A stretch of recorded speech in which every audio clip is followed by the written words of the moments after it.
What would you do if the only thing left of your grandfather's legacy was quietly taken down before sunrise?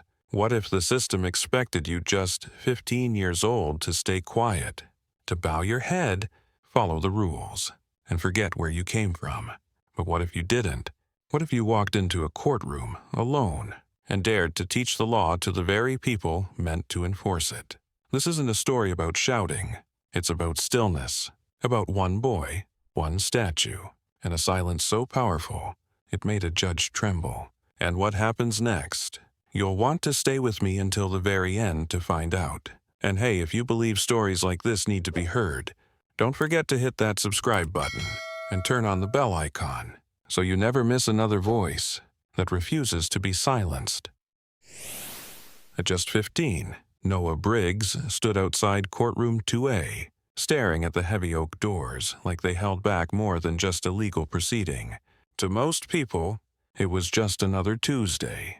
But to him, it was the day he either disappeared beneath the system or made it blink. No one walked in with him. No mother, no lawyer, no guiding adult presence, only a frayed canvas bag slung over one shoulder, shoes with worn soles, and a spiral notebook hugged tightly to his chest like it could shield him from the world.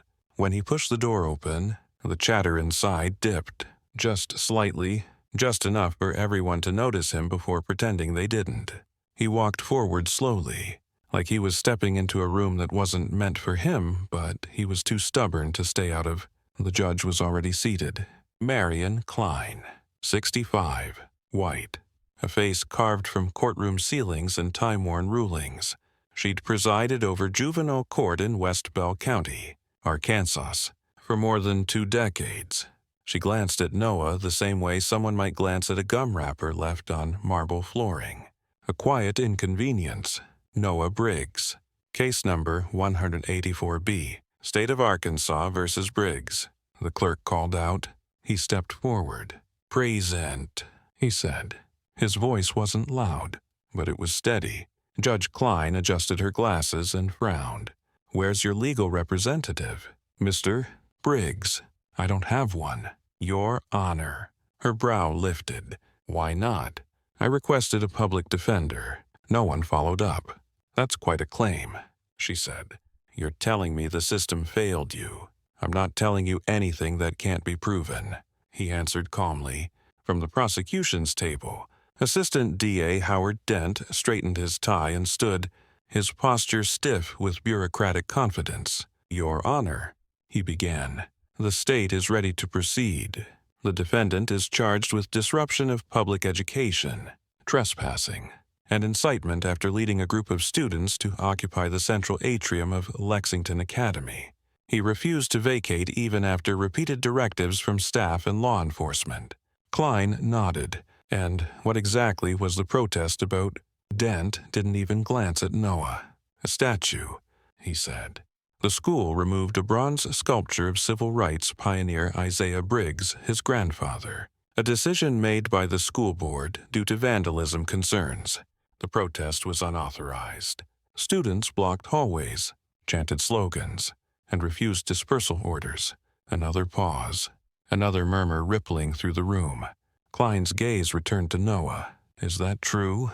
she asked. "Yes," Noah said. "But we didn't block hallways. We sat. You occupied school property. It's a public school. I attend it. You defied lawful authority. I asked a question no one wanted to answer. And that gives you the right to disrupt," she said, voice sharpening. "No, ma'am. It gave me the responsibility to not walk away." Klein tapped her pen on the bench. "This isn't about responsibility. It's about rule of law. Feelings don't outweigh order." Howard Dent nodded from his place. "Exactly." "Your Honor." The statue was a relic, not officially recognized by the state curriculum. Its removal was administrative. Noah didn't raise his voice. "But history isn't administrative." Klein's eyes narrowed. "You will not turn this courtroom into a lecture hall." "I'm not trying to," Noah said. "I'm trying to explain why my existence isn't optional." The courtroom quieted. Again, not dramatically. But notably, Klein sat back. We can adjourn until counsel is assigned, or continue if you choose to represent yourself. But this court will not indulge performance. Understood? Noah nodded. Understood. But in the quiet between his words, something shifted. Not in volume, in gravity. Like the room had just realized this wasn't just another juvenile case. This was something else. Something the court wasn't prepared for. And they hadn't even heard what he brought with him. Noah took his seat without another word, placing the spiral notebook gently on the table in front of him. It looked ordinary worn edges, a few bent corners, but inside, it held pages he had filled over months. Handwritten notes, case citations, courtroom procedures, things no one expected a 15-year-old to understand, let alone memorize. Howard Dent adjusted his cuffs and cleared his throat before continuing. As I was saying, Your Honor. This was not a spontaneous outburst of emotion. Mr. Briggs organized this protest. He used school devices to print flyers. He posted on social media. He even coordinated timing with other students to ensure visibility during peak class hours. Klein raised an eyebrow. You're saying this was orchestrated? Yes, Dent replied, flipping a page in his binder. Intentional and premeditated. He remained in the building after dismissal, likely to prepare signage and layout. This was not a child reacting in the moment. This was activism masquerading as rebellion.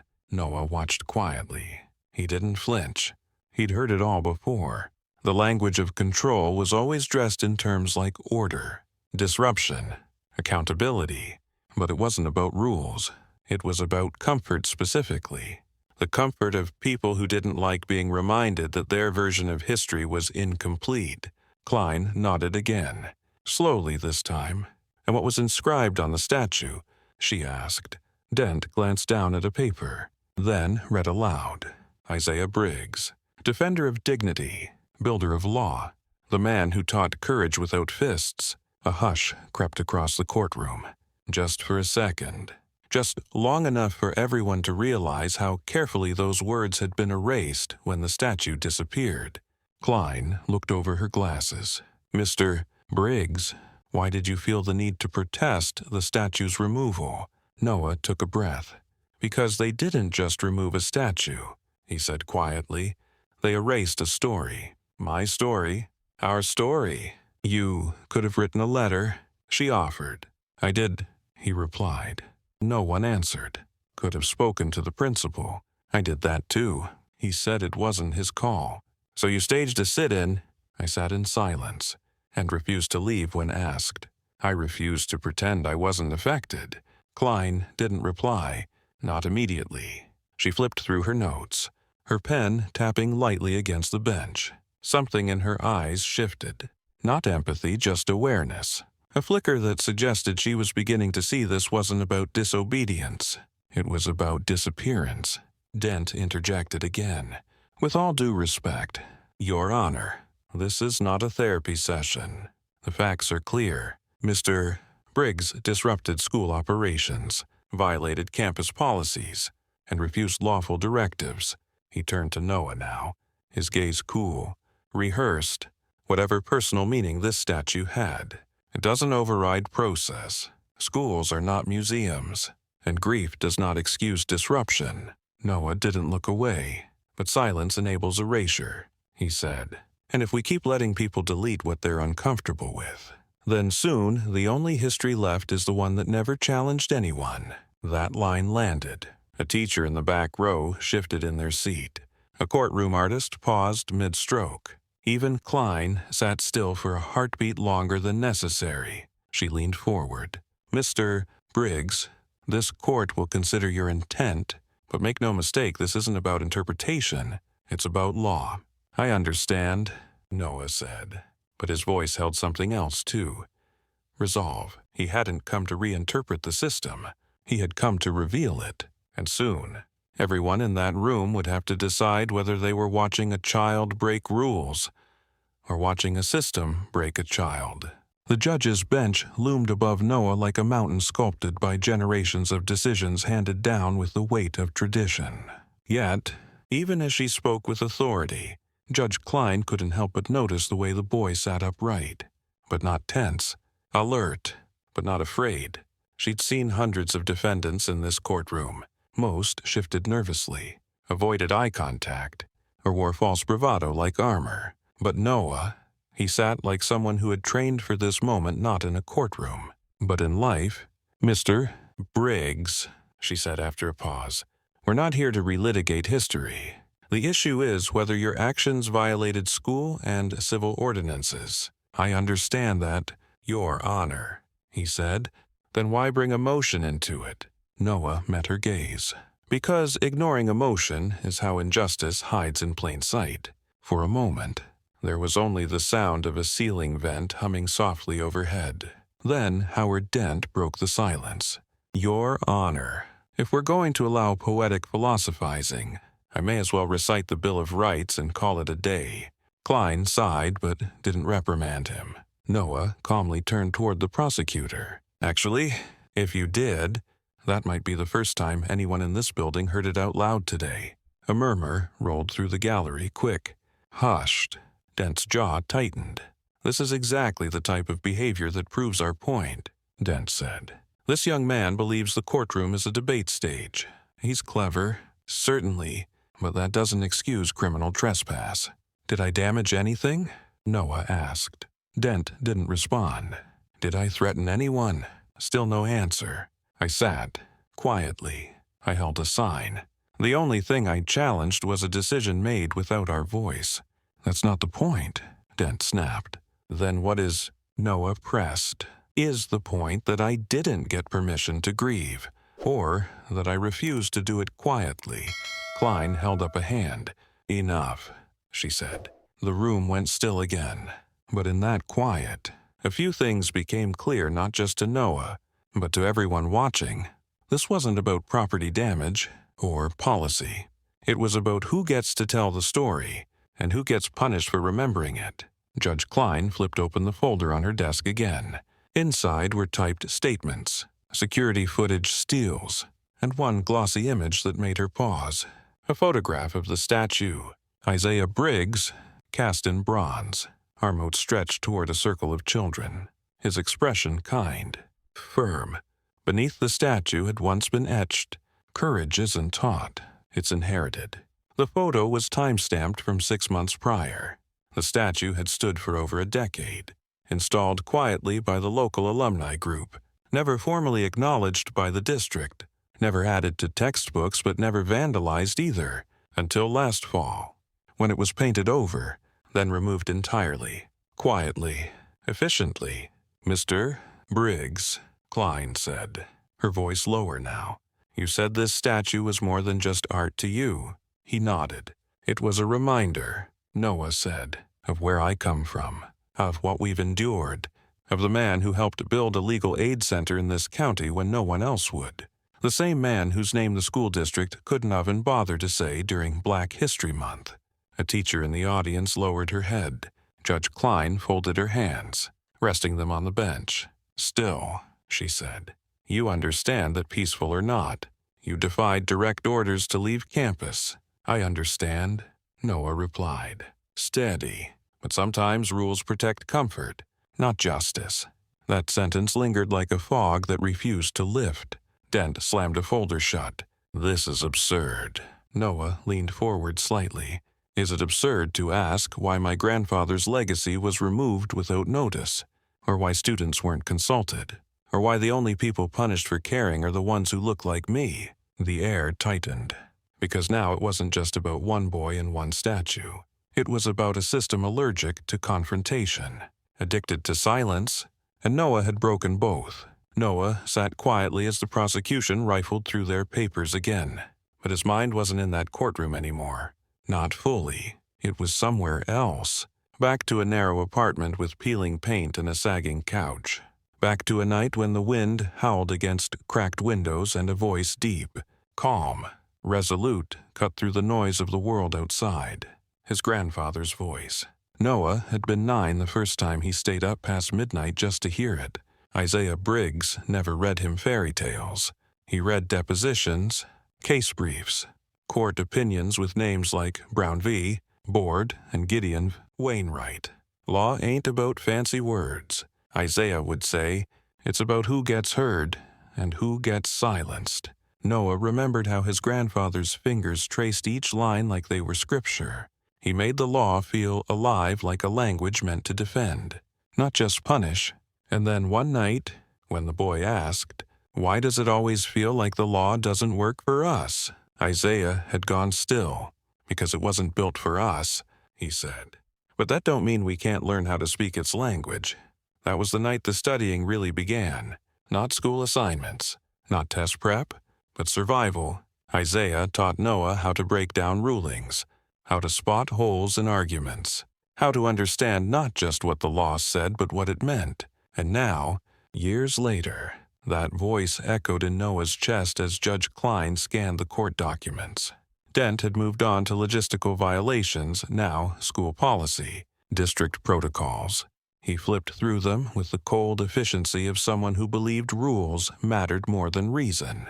"Your Honor," he said, "we're not debating social narratives here. We are here to discuss facts. Mr. Briggs violated Codes 5, 12, 7, 03, and 9. Zhao Huan of the West Bell Unified School District by remaining on campus after hours and inciting group disruption." Klein didn't look up. "Continue. We're requesting that these violations be processed through the juvenile delinquency framework, and given his unwillingness to comply, we recommend holding him in juvenile custody pending further disciplinary hearings." Gasps, not loud, but real. Someone in the back whispered, "They're really trying to lock him up." Noah's grip on his notebook tightened, but he didn't blink. He had expected this. Dent kept going. "The defense may claim intent or protest, but that does not change the legal reality. We are not here to litigate memory. We are here to enforce order." Noah stood. He didn't wait to be asked. "Your Honor, I know I'm not supposed to speak out of turn," he began, voice even, "but I can't stay silent when he calls memory irrelevant." Klein's eyes flicked to him. "You've had your say." "Mr. Briggs, with respect," he said. "I haven't even begun." Dent turned sharply. "This is inappropriate." "Maybe," Noah said. "But so is pretending this is just about schedules and codes. So is removing a legacy and punishing those who notice. So is trying to jail a student for sitting in the same spot where his grandfather once taught kids to believe in the law." Silence. Heavy. Dense. Like the kind right before a storm breaks open. "I brought something with me today," Noah added, reaching slowly into his bag. Every eye followed the movement. He pulled out a file. Thick, tabbed, marked.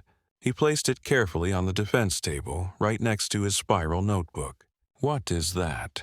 Judge Klein asked.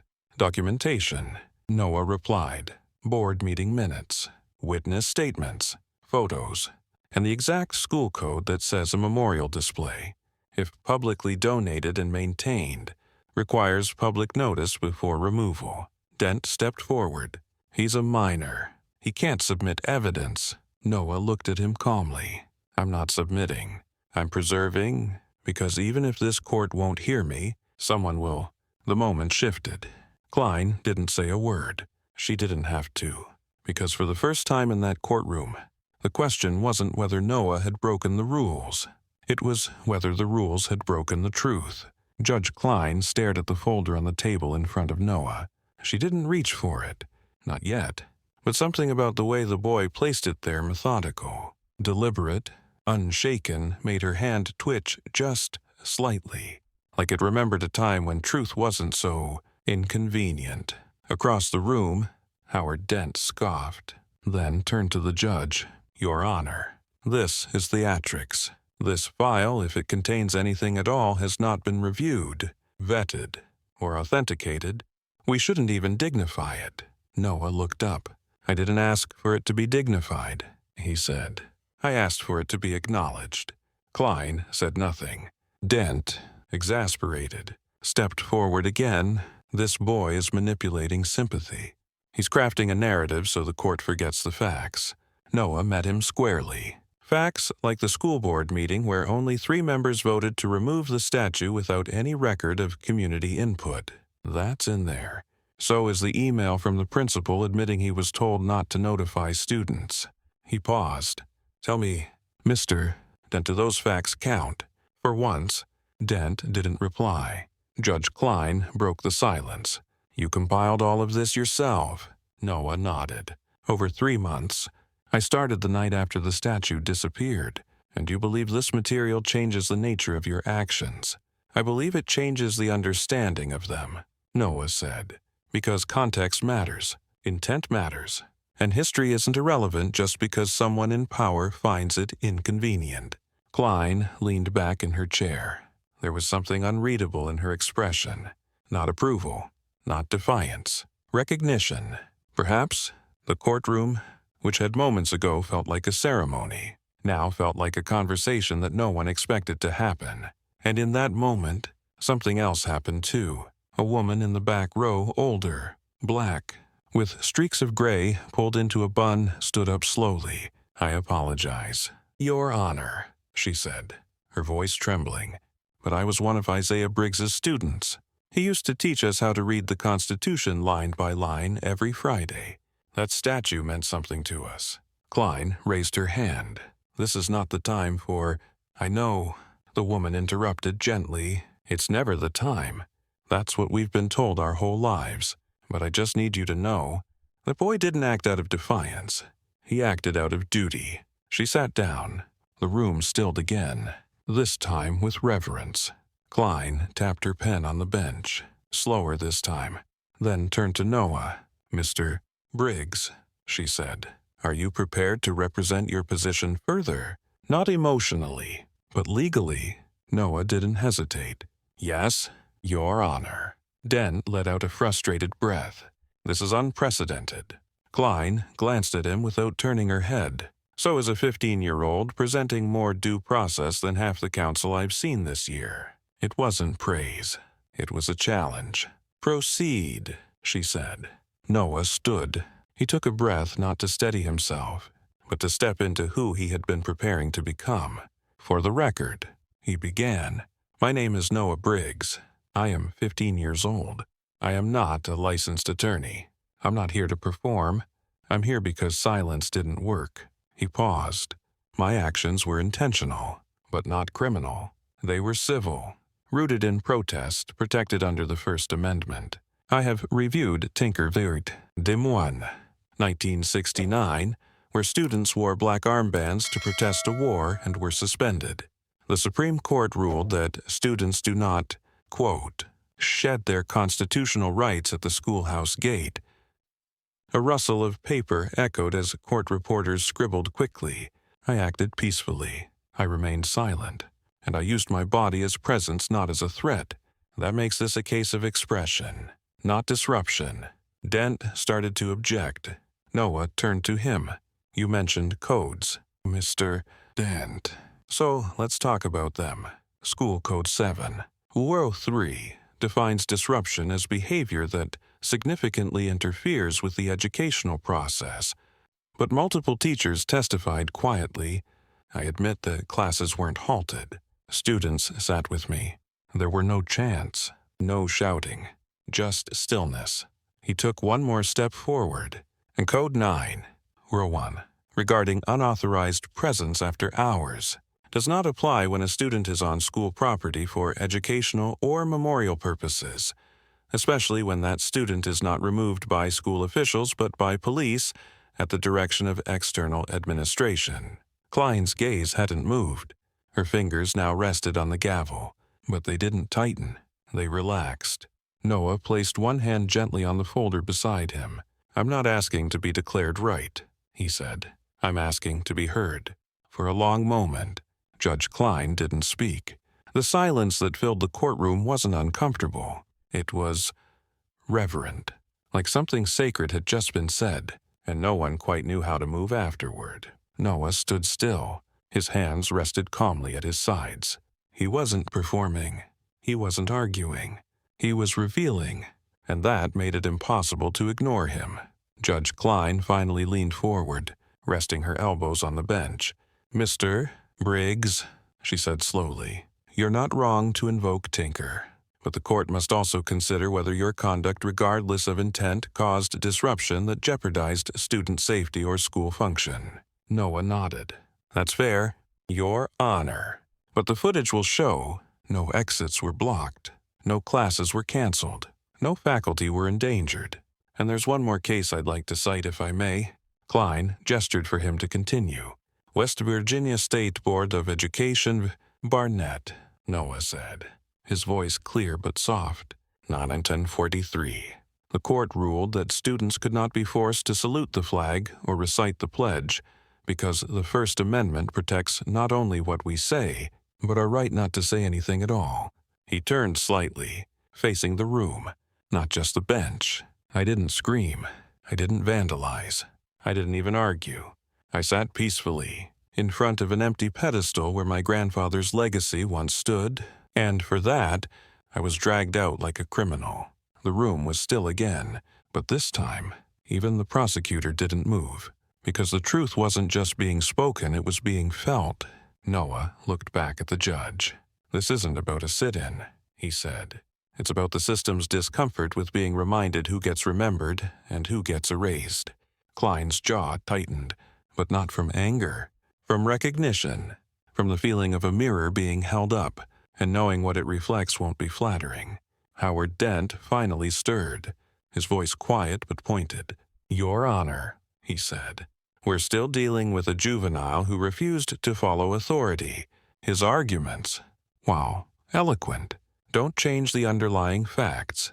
Noah didn't interrupt. He didn't need to, because Dent wasn't really speaking to the judge anymore. He was trying to convince himself.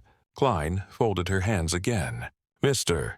Dent, she said, you've made your position clear, but allow me to ask you something directly. Dent straightened. Of course, Your Honor. If this defendant had not been the grandson of Isaiah Briggs, if the protest had been over, say, a removed vending machine instead of a statue, would we still be here pursuing charges?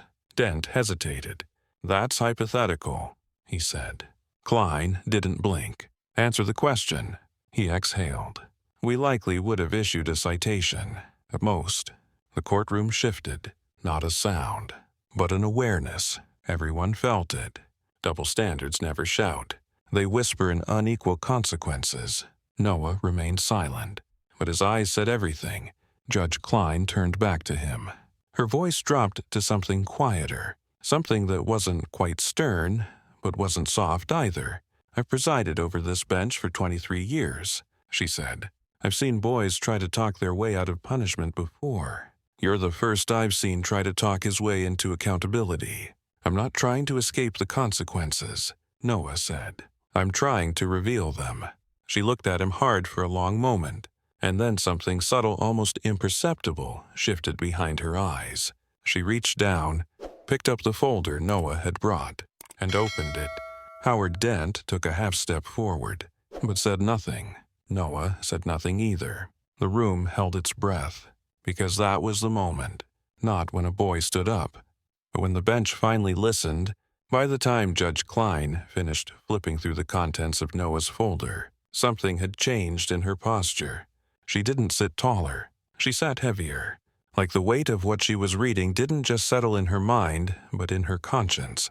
Meeting minutes. An internal memo. Photos of the statue's removal at 5. 46 before students arrived. Before teachers even knew.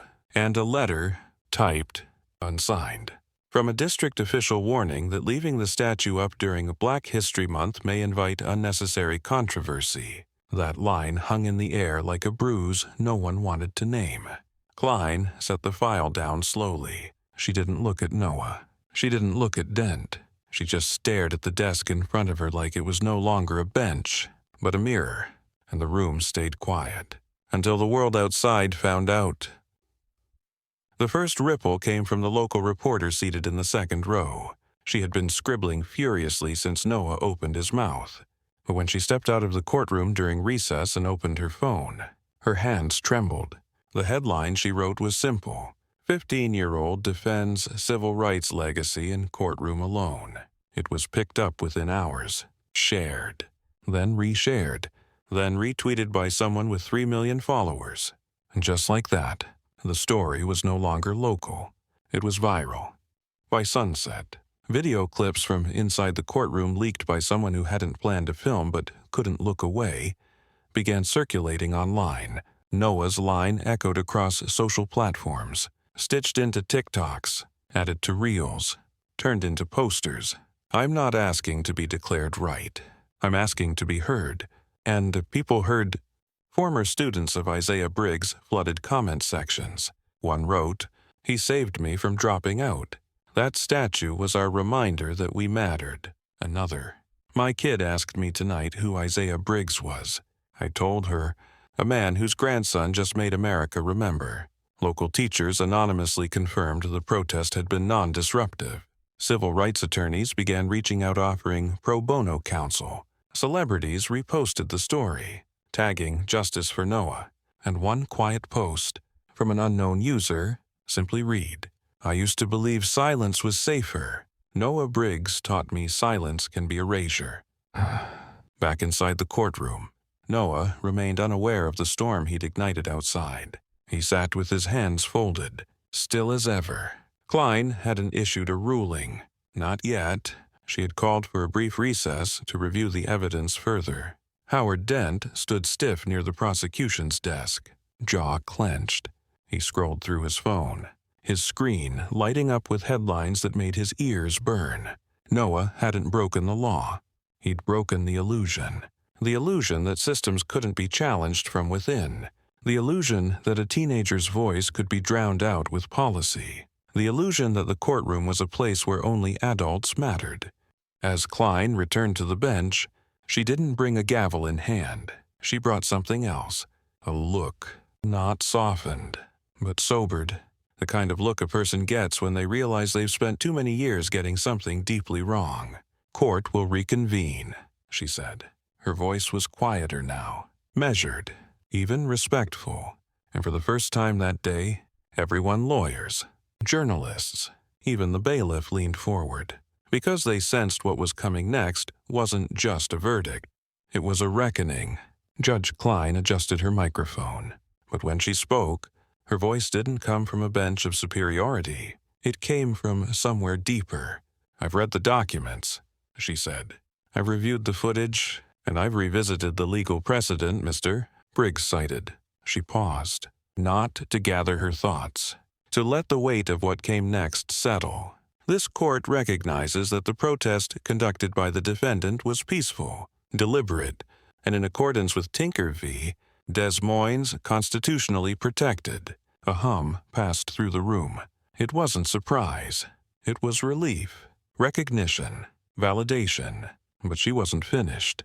"This case," she continued, "has revealed something more important than any single charge. It has exposed a culture of administrative silence, one that punishes remembrance and rewards erasure." Dent opened his mouth, but no words came. His carefully stacked narrative was crumbling, not because Noah had shouted louder, but because he had made silence feel dishonest. Klein looked at Noah directly. "I owe you something," she said. Noah blinked. Not confusion, just disbelief that anyone in that courtroom would admit they owed him anything. "I owe you acknowledgement," she said. "Not just of your protest, but of your discipline, your precision, your commitment to understanding the law, not as a weapon but as a shield." Noah didn't smile. He simply nodded, like someone who had been waiting his whole life for justice to arrive in complete sentences. "This court," Klein said firmly, "dismisses all charges.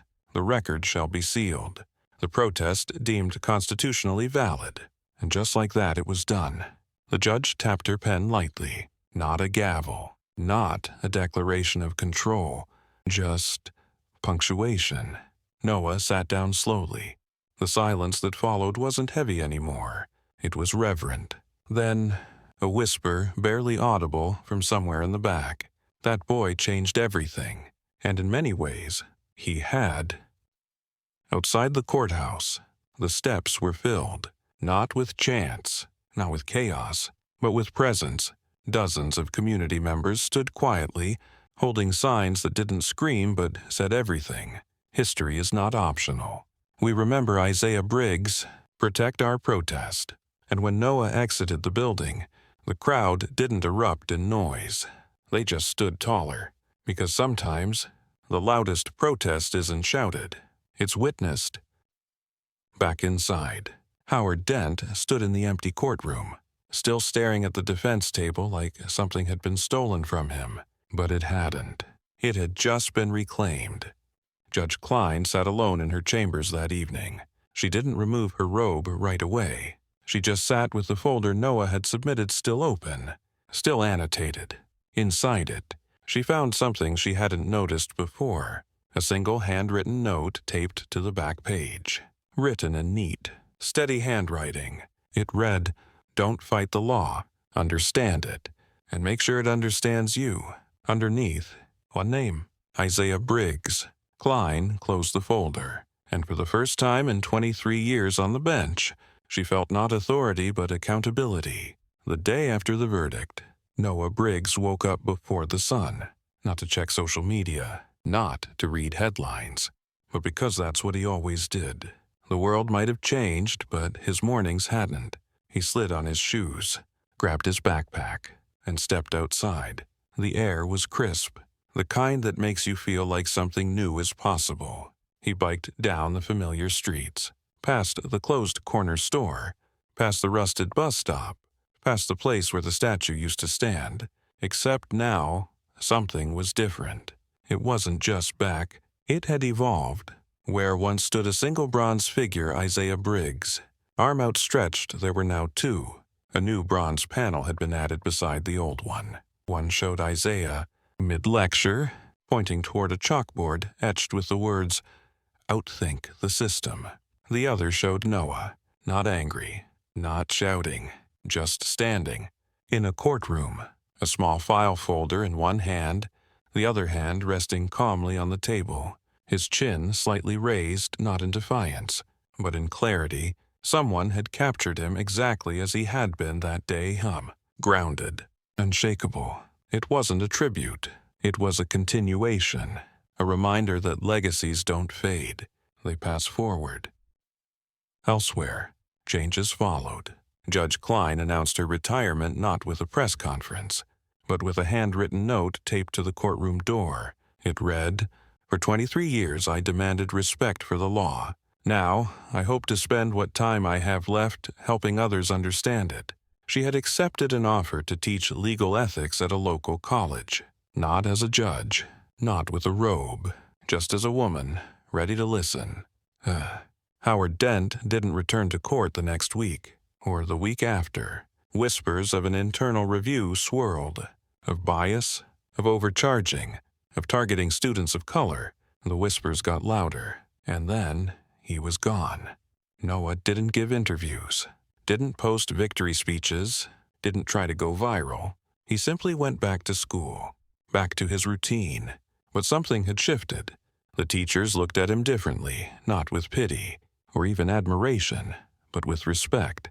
Like maybe they saw what he carried now, and not just because of what he did, but because of what he proved, that knowing the law isn't just for the powerful, it's for the brave. Weeks later, a young girl with box braids and bright eyes stopped him in the hallway near the mural. She pointed up at the image. "Is that really you?" Noah smiled. "It was me then," he said softly. "But the law, it belongs to you too." She stared for a moment, then nodded like she understood more than her years allowed, then walked away head high. And Noah, he stood there for a little while longer, not because he needed validation, but because now, that wall was more than bronze and stone. It was memory, it was witness, and most of all, it was proof that silence can be resistance, stillness can be protest, and justice can begin with a whisper. Noah Briggs didn't win a case. He reclaimed a voice. And maybe that's what justice really looks like, not a gavel slamming down, not headlines or applause, but a 15-year-old boy who walked into a courtroom alone and made the system listen, not with volume, but with truth. Because when the law forgets who it's meant to protect sometimes, it takes someone too young to be cynical and too brave to be quiet. to remind us what it was written for in the first place. This story wasn't about protest signs or court transcripts. It was about memory, about presence, about knowing that you belong even when the world says you don't. So if this story moved something in you, if it reminded you of someone who once stood alone and didn't back down, or if it reminded you of who you once were before the world taught you to stay silent, if this story meant something to you, help it reach someone else who needs to hear it. Share it. Let it travel farther than we ever could. Subscribe to the channel so you don't miss the next story that matters. And if you'd like to support the team behind these stories, hit the thanks button. It truly helps us keep going. Thank you for staying until the very end. It means more than you know.